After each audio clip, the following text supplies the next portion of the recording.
Aita for kicking my ex out and asking him to pay me rent. I've been stressing about this whole situation and I've had conflicted feelings on what to do. For context, I, 19, have been living with my roommate, ex, 19M, let's call him Ian. Ian and I were on and off for about a year when we were together. He was chasing me for a year prior since I was in a relationship, and when grieving that relationship when it ended, I confided in him. I wasn't ready to rush into another relationship, especially when I was under emotional distress. I have a personality disorder that comes from abandonment trauma, and when I get attached to someone it gets bad. He was very upfront about his feelings, but I kept telling him how I was still not over my previous ex. That did not stop him from making moves on me. To be honest, I liked the attention and it helped get my mind off things, but I felt like if I perused it, it wouldn't be honest. When he asked me out initially, I kept on saying no, and that it was a bad idea. Begrudgingly, I finally agreed. We moved fast and were very intimate early on. It was basically an emotional roller coaster.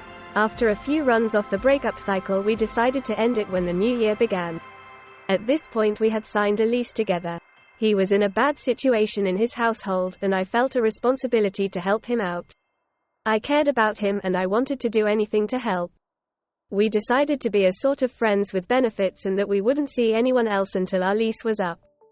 I was having nerves the months before moving in for a few reasons.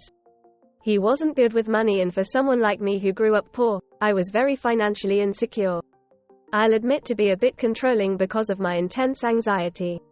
I would tell him how he could save and encourage him to wait on things that he wanted to prioritize the move. I tried everything to help him, but he wouldn't listen.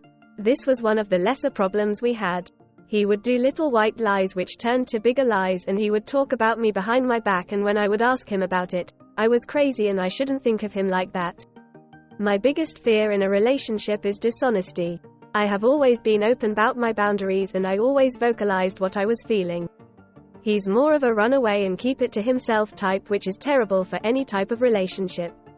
The more he lied and went back and forth on me, the more I stopped trusting him and the more resentful I got. I really loved him and did anything to help him out, and I felt betrayed. He would pick and choose his views and beliefs on many things, one notably being religion. When we first met he identified as agnostic, but when he was upset at me he's weaponize it and say he was Christian and criticize my lifestyle, even though he has a similar one.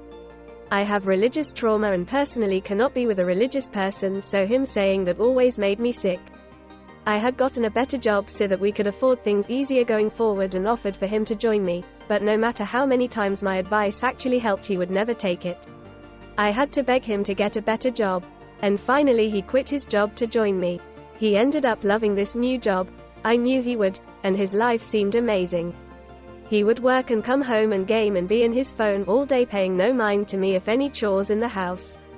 He would half-ass every task, then get upset when I would get mad at him for making me redo his shitty job. I felt neglected, I was stressed, the close bond we had felt like it was fading so quickly, and my anger just kept building.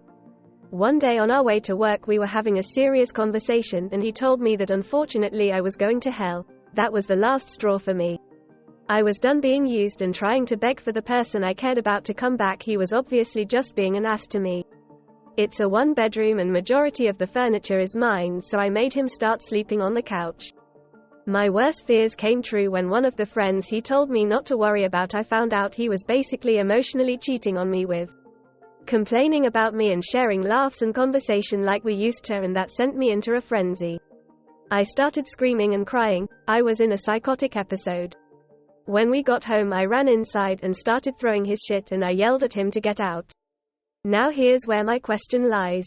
This is not a cheap apartment, especially at the state of our economy. I don't make enough to pay for this on my own, but I don't deserve this treatment and I'm prioritizing my mental health. Would I be an asshole for making him pay me an emotional tax for everything he's done to me, after convincing me to move out early? I have a cat and he's expensive.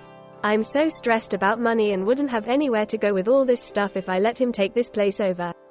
So am I the asshole?